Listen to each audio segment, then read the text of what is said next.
Hello, hello les amis, comment ça va? J'espère que tu vas bien. Aujourd'hui, nous avons notre leçon de lundi et c'est une leçon vraiment bénie parce que nous allons parler de notre plus grande espérance, le retour de Jésus. Elle est même dans notre nom, adventiste. Ceux qui attendent le retour de celui qui était avec nous, qui a passé ces quelques années avec nous et qui a tout donné, qui a tout fait pour nous sauver. Jusqu'à la mort sur une croix, une mort injuste puisqu'il était innocent. Mais ce Jésus aujourd'hui est en train d'intercéder pour nous. Il nous a promis qu'il va revenir pour qu'on puisse être là où il est actuellement. Donc, je voudrais partager avec toi cette espérance. Avant, je voudrais juste te rappeler que nous sommes là aussi pour intercéder pour toi. Si tu passes par des moments difficiles, compliqués, que tu puisses mettre dans les commentaires ou bien écrire envoyer par le formulaire qui est en bas dans la description. Tu cliques sur le plus qui est là et tu verras donc des moments de prière et tu cliques et tu peux automatiquement mettre ta requête pour que notre collègue ici puisse collecter ces informations et envoyer dans le groupe des intercesseurs. Ok? Donc voilà, ces informations données, nous entamons donc la leçon de ce lundi. Je voudrais proposer la lecture aujourd'hui de Jean, chapitre 14 de l'évangile de Jean. Versets 1 à 3, vous connaissez très bien, mais j'apprécie énormément, et surtout dans la leçon de l'école de sabbat. Que votre cœur ne trouble point. Croyez en Dieu et croyez en moi. Il y a plusieurs demeures dans la maison de mon Père. Si cela n'était pas, je vous l'aurais dit. Mais je vais vous préparer une place. Et lorsque je m'en serai allé et que je vous aurai préparé une place, je reviendrai et je vous prendrai avec moi afin que là où je suis, vous y soyez aussi. Mes amis, quelle belle promesse de la parole de Dieu qui nous anime depuis ta conversion, depuis en tout cas ma conversion.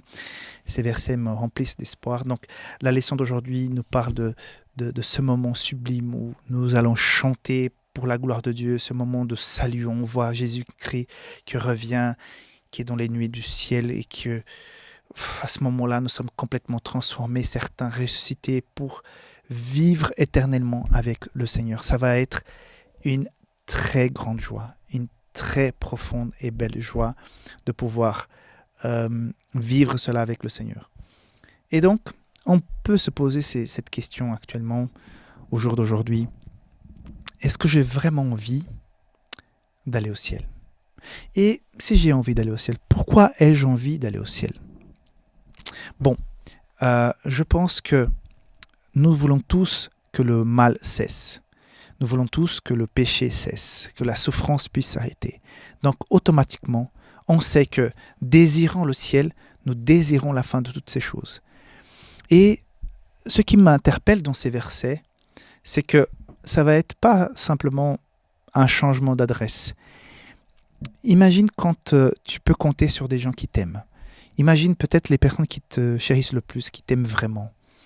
C'est bien de compter sur ces personnes, mais parfois une personne que tu croyais qui t'aimait, tout à coup quand tu as besoin, quand tu passes par quelque chose, cette personne n'est pas là, elle n'est pas au rendez-vous. Ça te fait souffrir beaucoup, non? En tout cas, quand ça m'est déjà arrivé, on sent un vide, on sent une tristesse. C'est comme si, on était vraiment largué et abandonné dans un moment de détresse où on pensait pouvoir compter sur des personnes et finalement ces personnes ne sont pas là. C'est très compliqué. Et je pense que les relations de qualité, ce sont les choses qui nous remplissent le plus sur cette terre. Peut-être nous n'avons pas beaucoup d'argent, nous n'avons pas beaucoup de diplômes, de connaissances, mais quand nous avons des relations solides, des gens à qui on peut donner notre amour et des gens qui nous aiment vraiment, ça remplit pas mal la vie, ça donne un sens profond. Mais imagine-toi que dans cette promesse ici, Jésus est en train de dire, mais mon cher, je suis allé au ciel parce que je vais finir cette intercession pour le salut, mais je vais revenir, je vais te prendre, j'ai préparé une place pour toi et nous allons vivre ensemble et je ne vais pas t'abandonner, je serai vraiment, vraiment ton vrai ami. Et en plus, tu seras entouré d'autres personnes qui cherchent des vrais amis, des gens comme toi qui ont souffert sur cette terre, mais qui seront là avec toi. Mes amis, c'est autre chose.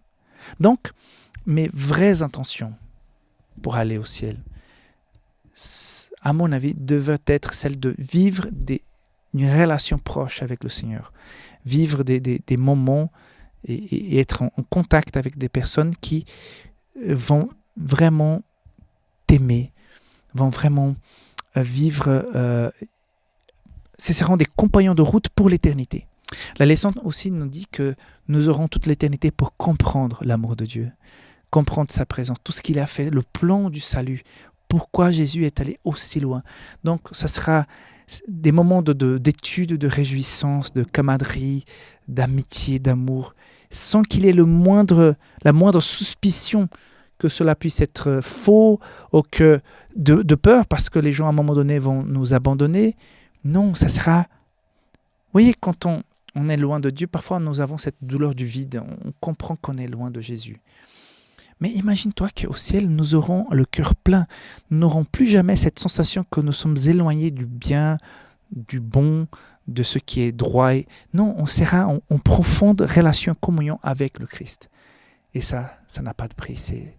C'est invraisemblable ce que Jésus nous a préparé. Donc, cette espérance de retour de Jésus doit nous animer, nous réconforter. Donc, si tu vis quelque chose aujourd'hui qui t'éloigne de Jésus, qui te sépare de cette relation profonde et réelle qui veut vivre avec nous une fois qu'on sera au ciel. On peut déjà la vivre, on peut déjà sentir la paix aujourd'hui dans notre cœur, mais là, ça sera total et complet.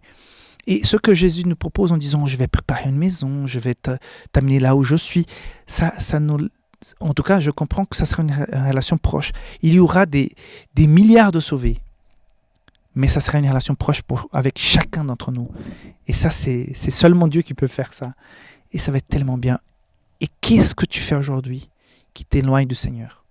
Qu'est-ce que tu vis actuellement qui peut éventuellement te séparer de cette promesse, de cette bénédiction? Je t'anime, je t'invite à faire une profonde réflexion et dire Seigneur, touche-moi, touche mon cœur. Aide-moi à revoir mes valeurs, mes principes et que je puisse effectivement donner tout mon cœur à Jésus. C'est tout le bien que je te souhaite. C'est le défi d'aujourd'hui pour toi, que tu puisses avoir une très belle journée de lundi. Et on se voit donc pour la leçon de mardi demain. Bye bye.